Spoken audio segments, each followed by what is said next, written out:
예수님께서 제자들과 함께 마지막 유월절을 보내시기 위해 예루살렘 성으로 이렇게 들어오십니다. 평상시와는 달리 예수님이 예루살렘으로 들어오실 때에 제자들을 베다니 마을로 보내어 구하여 온 나귀 새끼를 타시고 예루살렘으로 들어오십니다. 여러분 한번 상상해 보세요. 큰 사람이 어린 나귀 새끼를 타고 오는 그 모습을 보면 우스꽝스럽고 초라하게 봅니다. 그런데 거기 모인 사람들은 나귀 새끼를 타고 오시는 예수님을 보고 열광하며 환호하고 있습니다. 8절 이하에 보니까 사람들이 자기 겉옷을 벗어 길에 펴고 종려 나무 가지를 베어서 손에 들고 흔들며 호산나 호산나 외치며 환호하였습니다. 그래서 이날을 종려 주일날 이렇게 부릅니다. 여러분 왜 예수님이 하필 나귀 새끼를 타시고 그리고 모든 사람들이 보는 앞에서 자신을 드러내시며 많은 사람들의 환호를 받으며 예루살렘에 들어오시는가 하는 것입니다. 나귀 새끼를 탄 그 의미가 무엇인가를 알아야 합니다. 자, 그 첫째 의미는 예언의 성취로 오심을 보여주는 것입니다. 예수님이 예루살렘에 가까이 벳바가에 이르렀을 때에 맞은편에 있는 마을, 베다니 마을입니다. 제자를 둘을 보내어서 나귀를 구하러 보냈습니다. 자, 본문 2절 3절 보세요. 이르시되 너희는 맞은편 마을로 가라. 그리하면 곧 매인 나귀와 나귀 새끼가 함께 있는 것을 보리니 풀어 내게로 끌고 오라. 만일 누가 무슨 말을 하거든 주가 쓰시겠다 하라 하면 즉시 보내리라. 벳바가에서 이 예루살렘까지는 거리가 한 3km 정도 된다고 해요. 아니 그냥 평상시대로 사람들에게 알리지 않고 그 제자들 데리고 도보로 걸어갈 수가 있습니다. 그리고 아니면 나귀가 아닌 다른 것을 이용하여서 개선장군처럼 입성하실 수도 있습니다. 요즘 같으면 뭐 벤츠 타고 들어올 수도 있겠죠. 근데 왜 하필 나귀, 그것도 한 번도 타보지 않은 나귀 새끼를 타고 오십니까? 한번 여러분 생각해 보셨어요? 이는 이미 500년 전 구약의 스가랴 선지자를 통해서 예언된 그 말씀을 이루기 위해서랍니다. 예수님께서 오늘 본문을 이용하시잖아요. 인용하시기를 스가랴 9장 9절 말씀을 인용하십니다. 시온아 따라 기뻐하라. 보라 내 왕이 내게 임하시리니 그는 공의로우시며 구원을 베푸사 겸손하시되 나귀를 타리니 나귀의 곧 새끼니라. 그러니까 이날 예수님이 나귀 새끼를 타시고 예루살렘에 들어오는 그 일이 적극적으로 이루어진 일이 아니고 또 예수님 자신 스스로가 계획한 일도 아니고 이미 구약의 스가랴 선지자를 통해서 예언된 그 일을 예수님이 아시고 예수님이 그대로 행하신 거예요. 놀랍지 않습니까? 어떻게 500년 전에 스가랴 선지자가 하신 그 말씀을 기억하시고 그날에 나귀 새끼를 구하여서 그 나귀 새끼를 타고 오십니까? 여러분 예수님의 생애를 보세요. 예수님의 탄생부터 그의 유년 시절 그리고 3년의 그 공생의 사역 그리고 고난과 십자가의 죽으심과 부활 그 모든 사건이 하나님이 미리 계획하시고 예정하시고 말씀하신 대로 예수님께서 이를 이루시고 행하시고 성취한 것임을 알 수가 있습니다. 아멘. 그래 예수님이 탄생하실 때 마태가 그것을 기록할 때 뭐라고 합니까? 이 모든 일, 즉 유대 땅 베들레헴에서 태어나신 것, 그리고 구유에 나신 것, 그리고 처녀의 몸 동정녀에서 나신 것, 성령으로 잉태되어진 그 모든 예수님의 탄생의 그 모든 일들이 주께서 선지자로 하신 말씀을 이루려 하심이라. 구약의 선지를 통해서 이미 예수님의 탄생 그 모든 사실을 이미 예언을 했습니다. 그 예언한 대로 오셨다는 거예요. 공생의 동안 그가 가는 곳마다 천국 복음을 전파하시고 병든 자를 고치시고 억눌린 자를 풀어주시며 상한 자를 위로하시는 그 모든 공생의 사역도 이미 이사야 선지를 통해서 약속하신 것을 이루신 것입니다. 이사야 선지자가 장차 오실 메시아에 대해서 말씀하십니다. 이사야서 61장 1절이지 주 여호와의 영이 내게 내리셨으니 여호와께서 내게 기름을 부으사 가난한 자에게 아름다운 소식을 전하고, 그게 뭐예요? 복음이죠. 그리고 나를 보내사 마음이 상한 자를 고치며 포로된 자에게 자유를, 갇힌 자에게 노임을 선포하여 모든 슬픈 자를 위로하라. 이사야 선지자가 장차 메시아가 오셔서 행할 일을 미리 예언하신 거예요. 메시아가 오면 복음을 전파하고 가는 곳마다 병든 자를 고치고 얼른 자를 풀어주며 모든 슬픈 자를 위로할 것이다. 그 말씀대로 예수님께서 오셔서 그 모든 사역을 이루십니다. 아멘. 이게 예수님의 3년의 공생의 사역입니다.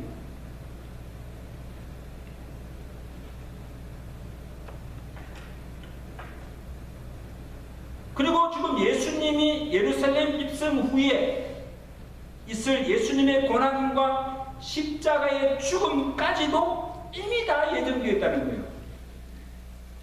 이사야 선지자가 뭐라 합니까? 고난의 종으로 오실 예수님을 이렇게 묘사합니다.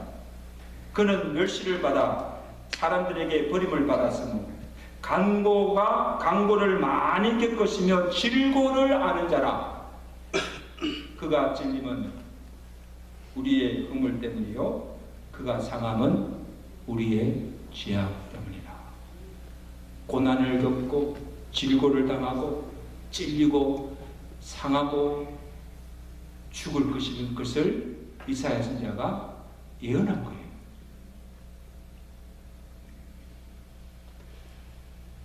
그래 가룟 유다가 예수님을 은상전에 팔고 그 다음에 로마 병정에 붙잡혀 가서 채찍을 당하고 빌라도에게 재판을 받아서 십자가에 못 박혀 달려 죽으시고 3일 만에 다시 부활하실 것까지 다 성경의 예언대로 이루어진 것입니다. 할렐루야. 네. 여러분 놀랍지 않으세요? 안 놀라는 것 같아요. 저는요 이것을 보면서 이야 참 대단하구나. 700년 전 500년 전 선지자들이 예언한 그대로 예수님께서 2000년에 오셔서 그 모든 일들을 성경에 예언하신 그대로 행하시고 그것을 다 이루셨다는 거예요. 그 예수님께서 십자가에 맞아 달려 죽으실 때 다 이루었다는 거예요. 무엇을 다 이루었다는 것입니까? 하나님이 계획하시고 예정하시고 예언하신 그 모든 일들을 내가 와서 다 이뤘다, 성취하였다는 거예요.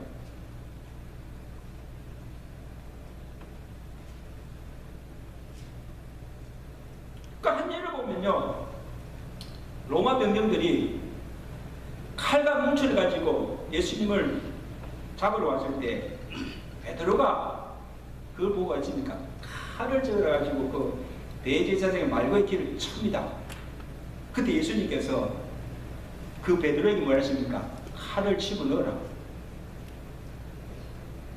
그리고 하신 말씀이 너는 내가 내 아버지께 구하여 지금 12군단 더 되는 천사를 보내시게 할 수 없는 줄로 아느냐? 만일 내가 그렇게 하면 이런 일이 있으리란 성경이 어떻게 이루어지겠느냐? 그러나 이렇게 된 것은 다 선지자의 글을 이루려 하심이라. 여러분, 예수님이 무슨 능력이 없어서 권세가 없어서 그냥 로마 병정들에게 붙잡히고 고난당하고 그냥 무참히 십자가에 달려 죽는 것이 아니라는 거예요. 지금이라도 하늘에 하나님께 구하여서 12군단 되는 천사들을 보내서 이들 다 멸할 수 있는 능력과 권세가 내게 있다는 것입니다. 아멘. 내가 그렇게 하지 않는 것은 이런 일이 있으리란 성경을 이루게 하시기 위함이라는 것입니다.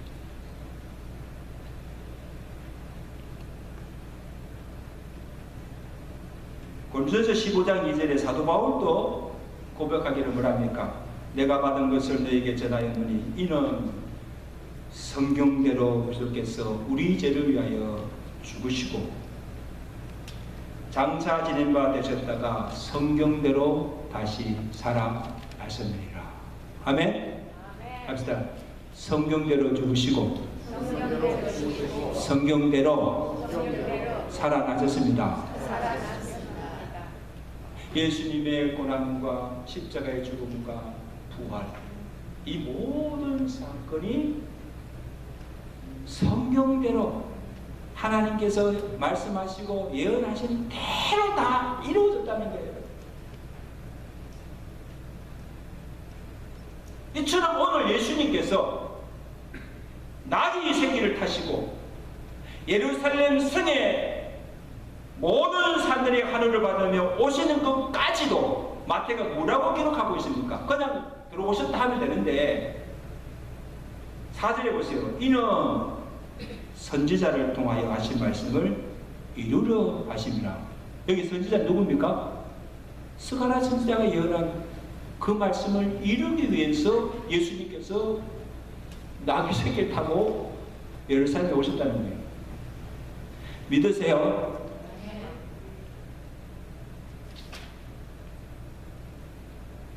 여러분, 이것을 보면 이 하나님의 말씀의 신실성이 성경에 기록된 하나님의 약속, 예언, 그리고 그의 말씀은 천지가 변하여도 하나도 없어지지 아니하시고 반드시 그 약속하신 대로 이루시며 그 모든 예언이 성취됨을 믿으시길 바랍니다. 그렇게 믿으세요?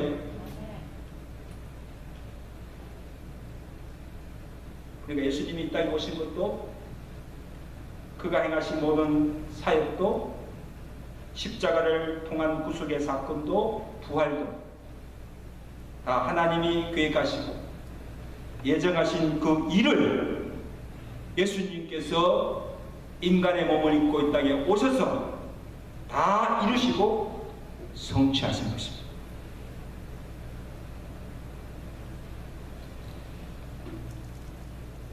그러니까 우리가 그 하나님 믿을 수가 있잖아요. 그리고 그 우리가 하나님의 말씀을 신뢰할 수가 있잖아요. 말씀대로 이루어지기 때문에. 자, 예수님이 제자들을 마을로 보내서 가서 나귀 주인에게 하라고 하신 말씀이 무엇인가 하면 3절에 보세요. 자, 보세요. 만일 누가 무슨 말을 하거든 뭐라고? 주가 쓰시겠다 하라. 그리하면 적시버립니다. 여러분 같으면 누가 갑자기 이름을 지도가지고 자동차 아무 허락 없이 그냥 끌고 가져가십니까? 누가 말하면 주가 쓰시겠다 하면 그냥 주겠습니까 여러분? 내가 가도 안 올 거예요. 목사님 무슨 말이면 내가 이 차가 어떤 차인데.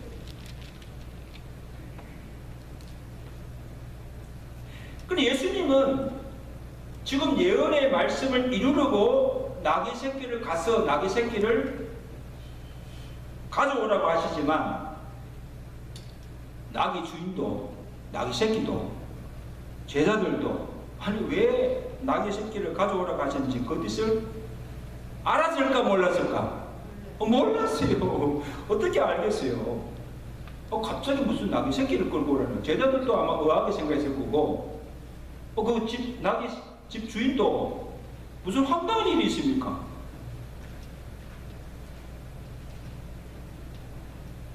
만일 누가 말을 하면 주가 쓰시겠다 하라는 것입니다. 한번 답시다. 주가 쓰시겠다. 주가 쓰시겠다는 그 말씀 속에는 만물의 주인이 주님이시요 그가 임의대로 쓰신다는 거예요. 믿으시면 아멘. 만물이 모든 것이 주의 것이라는 거예요. 그리고 그 하나님이 하고자 하신 일을 하려는데 누가 그 일을 막을 수가 있습니까? 안 된다고 할 수 없다고 할 수가 있습니다. 하나님이 하고자 하는데. 그리고 만물의 주가 서시겠다고 하는데 누가 거절할 수가 있습니까? 안 됩니다. 내 것인데.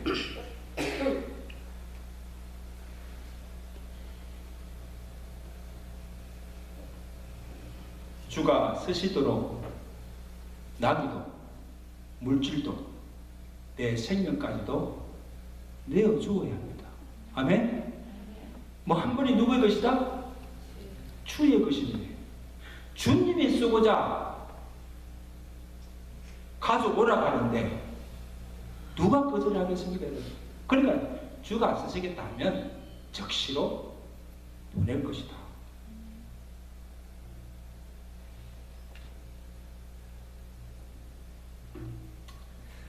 저는 그 어느 집인지는 몰라요. 예수님이 보내신 그 베다니 마을에 그 집도 그 주인도 그리고 그 예수님을 태우기 위해서 끌려온 그 나귀 새끼도 주의 일에 택감받고 영광스러운 하나님의 구원의 사역을 이루는데 선한 도구로 쓰임받은 축복을 받게 된 거예요. 어떻게 보면요, 행제받은 거예요. 누가 알겠습니까? 하나님, 예수님이 진정 너가 베다니 마을에 가면 그 집에 지적하시고 그 집에 있는 나귀 새끼, 묶여있는 나귀 새끼를 끌고 오라는 거예요. 택감받는 것이죠. 뭐 하기 위해서? 예수님이 타고 예루살렘에 들어가시기 위해서. 예수님이 타신다는데 나귀 새끼는요 모르지만은 얼마나 예수님을 그 몸에 태우고 모든 사람들이 하루를 받으며 예루살렘에 들어가는 그 나귀 새끼 한번 생각해 보세요. 평생 멍에나 지고 짐이나 지고 사람들 타고 다니는 그 나귀 새끼가. 여러분 기억하세요? 2015년에 샌프란시스코 교황이 한국 방문했잖아요. 그때 그 교황이 탄 차가 무슨 차인지 아세요? 리무진 타고 서울 거리를 행진하지 않았습니다. 차 중에 가장 작은 차, 소울. 그 거구의 몸이 그 조그만 소울 차를 타고 서울 거리를 행진했어요. 제가 볼 때는요, 최고 차는 아니지만 그래도 그 교황을 태우고 간 소울 차가 차중의 차예요. 이것을 보면 여러분 우리가 다른 일보다도 주의 일에 다른 일보다도 하나님의 구원 역사에 택함받아서 그것도 악한 도구가 아니라 선한 도구로 쓰임받는 이것이 은혜요 축복인 줄로 믿습니다. 믿으세요? 아무쪼록 저와 여러분들이 살아가면서 하나님이 하고자 하시는 그 일에, 하나님이 이루고자 하는 그 모든 역사에 선한 도구로 택함받고 쓰임받는 인생 되시기를 주님께 축원합니다. 그것이 물질이든, 그것이 내 재능이든, 내가 몸바쳐 봉사하는 일이든, 생명까지도 이왕에 살 바에야 하나님 일에 쓰임받는 복된 인생 되시기를 주님께 축원합니다. 자, 또 하나의 의미는 예수님이 만왕의 왕으로 오심을 공적으로 나타내 보여주신 것입니다. 이 스가랴 선지자가 뭐라고 예언하는가 하면, 보라, 내 왕이 임하리니 그는 공의로우시며 구원을 베푸사 겸손하시니. 요한복음 12장에 보시면 사도 요한도 똑같은 사건을 기록하면서 뭐라 합니까? 사람들이 환호하여 이르되 호산나 찬송하리로다, 주의 이름으로 오시는 곧 이스라엘의 왕이시여.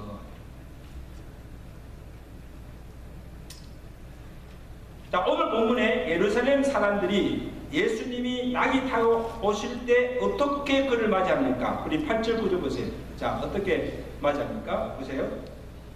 무리의 대다수는 그들의 겉옷을 길에 펴고, 그 다음에 다른 이들은 나뭇가지를 베어 길에 펴고 앞에 가고 뒤에서 다른 무리가 소리 높여 가로되, 다 같이 읽습니다. 시작. 호산나 다윗의 자손이여 찬송하리로다, 주의 이름으로 오신 이여 가장 높은 곳에서 호산나 호산나 하더라.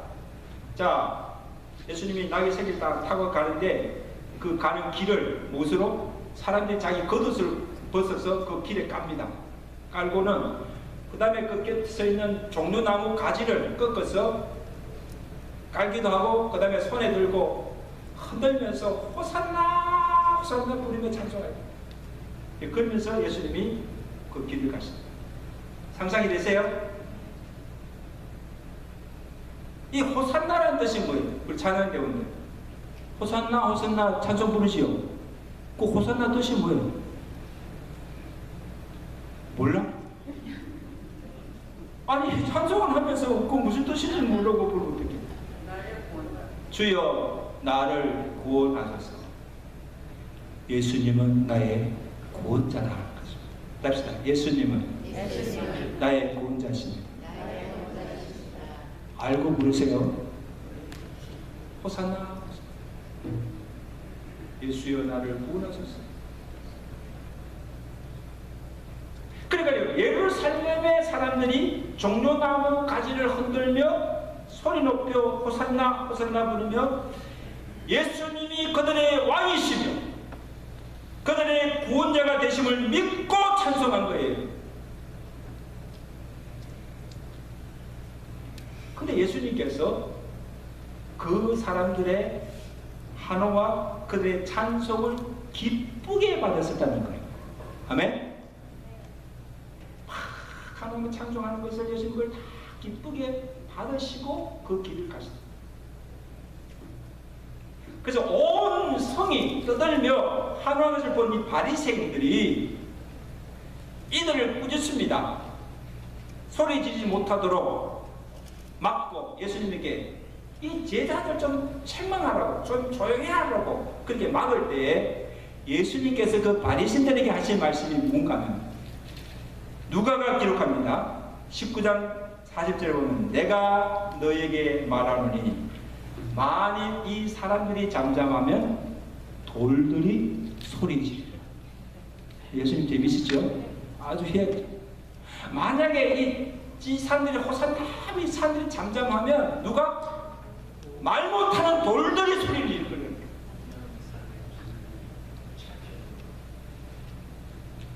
이 말씀 뭔가 하면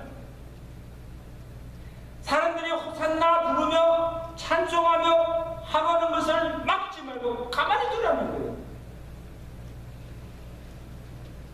만일 그들이 잠잠하면 돌들이 소리죠. 마땅히 참으로 주를 찬송하여야 할 자들이 찬송하지 않으면 이 돌들을 통해서도 찬양하게 하여서 영광을 받으시겠다는 것입니다. 아멘.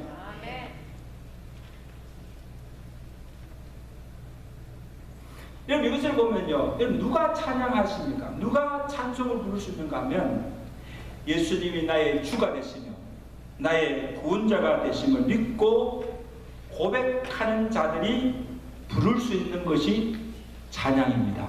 아멘. 아무나 부를 수 없는 것이에요. 그 여러분 부활절 때나 우리 부활절도 오잖아요. 부활절 때나 성탄절 때, 절기 때뿐 아니고 매 주일 예배 때 우리가 찬양을 준비해서 찬송을 부르는 그 이유가 무엇인가 하면 나의 주가 되심을 믿고 구원받은 은혜에 대한 감사의 표현으로 주께 찬양과 영광을 돌리는 것입니다. 아멘. 그러니까 그 주님께서 우리가 부르는 그 찬양을 기쁘게 받으시고 그 다음에 찬양을 통해서 영광을 받으시기를 원하신다는 거예요. 그런 마음으로 찬양해야 됩니다. 내가 부르는 찬양을 누가 들으신다? 하나님이 들으시고 기뻐하시고 또 우리의 찬양을 통하여서 하나님이 영광을 받으신다는 거예요. 누구를 위해서 부르는 것이 아니에요. 누구를 위해서 종을 울리는 것이 아니에요. 그리고 사람 듣기 좋아라고 귀를 즐겁게 하기 위해서 찬양하는 게 아니에요. 오로지 주께 찬양과 영광을 돌리시기 위해서입니다. 아멘. 그러니까 여러분 찬양은 이 성가대만 부르는 것 특권이 아니에요. 구원을 받은 모든 주의 백성들이 주되심을 믿고 그 구속의 은혜를 기뻐하며 감사함으로 부를 수 있는 것이 찬송인 줄 믿습니다.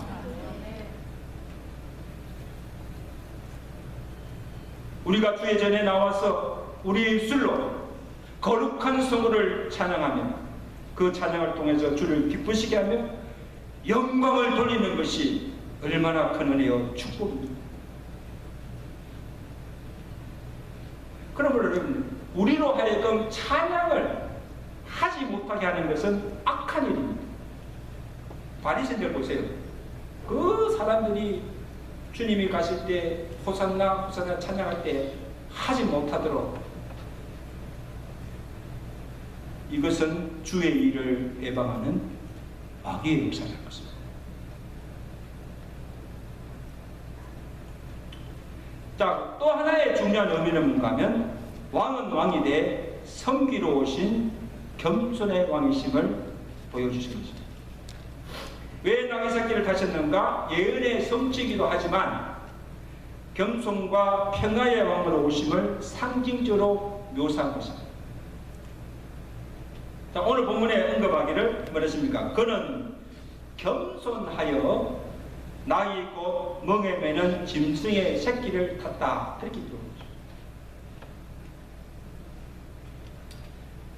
여러분 당시 나귀는요 이 멍에나 짐을 씌우고 다니며 또 왕이나 이 권세자들이 타는 동물이 아니었어요.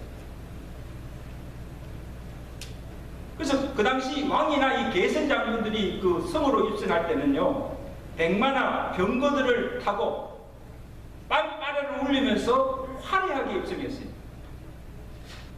그런데 예수님이 하나님의 아들로서 메시아로 오시면서 초라하게도 나귀 곧 나귀 새끼를 타고 온다는 것은 무엇을 의미하는가 하면 자신을 나귀처럼 자신을 낮추신 겸손함을 나타내주고 또한 왕이 되어서 군림하고 권세를 부리러 오는 것이 아니라 이 땅의 공의를 이루며 평화를 주러 오시는 것임을 보여주신 것입니다. 아멘. 나귀는 곧 겸손과 평화의 왕으로 오심을 보여주십니다.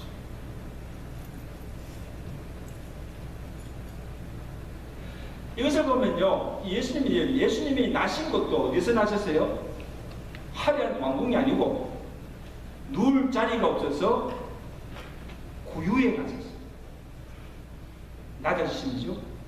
그리고 예수님이 3년에 사시는 동안에 인자는 머리 둘 곳도 없이 곤비한 삶을 사셨어요.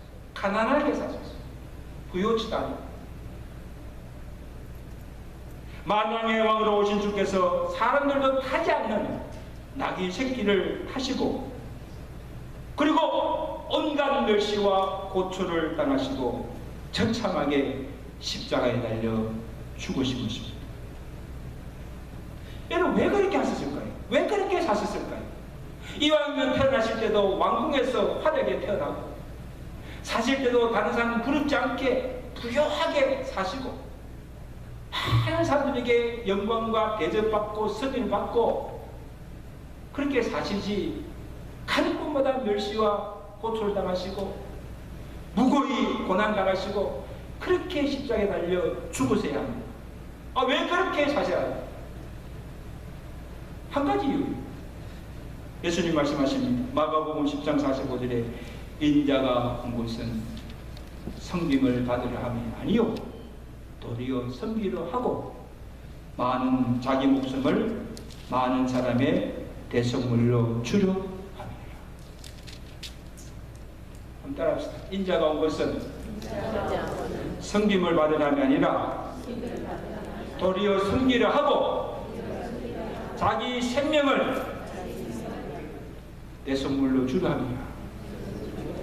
이게 예수님께서 이 땅에 오신 목적이고, 이것이 예수님께서 십자가에 달려 죽으신 이유라는 거예요. 종이 되어 우리를 섬기러 오셨고, 우리 죄를 대속하기 위해 구원주로 오셨기 때문에.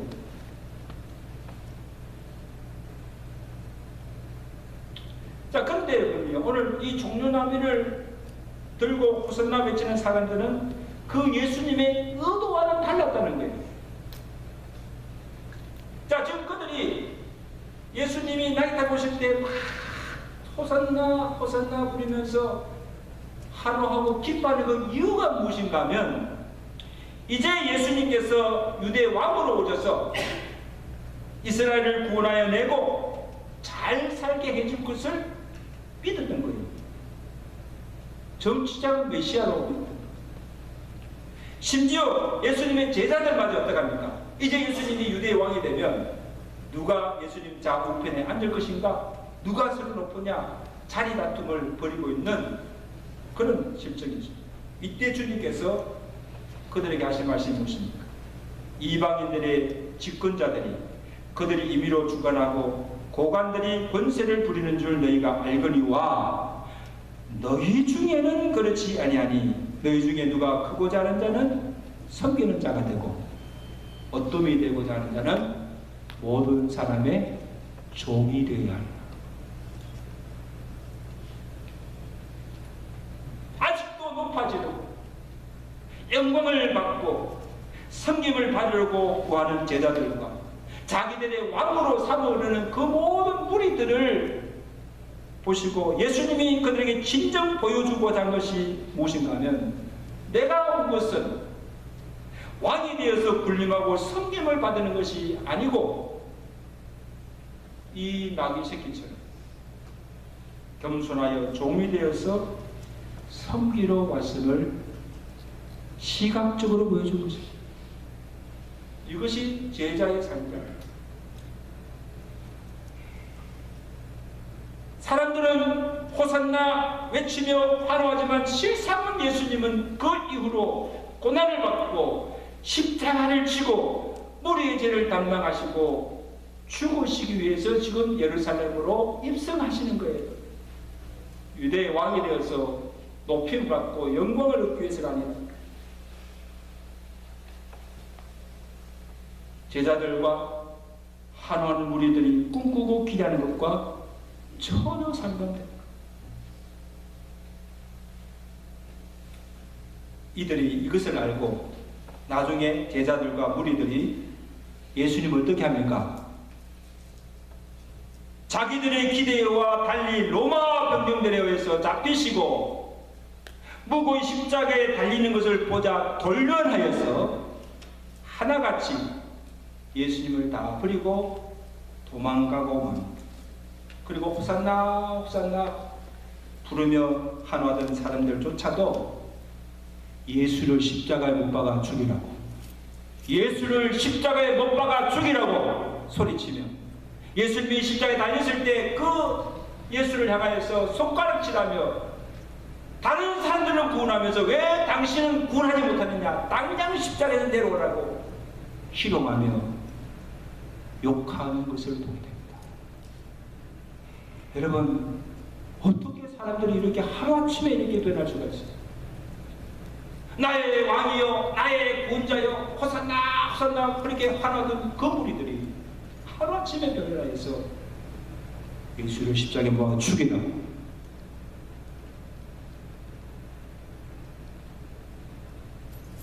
이것이 여러분 오늘 우리의 실상이 아닌가 하는 것입니다.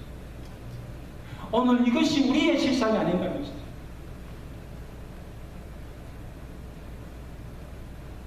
이제 말씀을 맺습니다. 사랑하는 성도 여러분, 고난주간을 시작하면서 어린 나귀 새끼를 타시고 예루살렘에 오시는 그 예수님을 깊이 깊이 묵상하시기 바랍니다.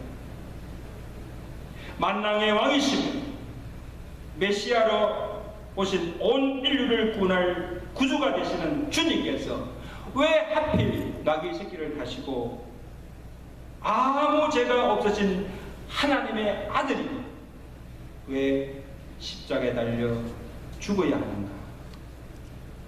주님이 지신 그 십자가의 의미를 깊이 깊이 묵상하시기를 바랍니다. 그래서 이 한 주간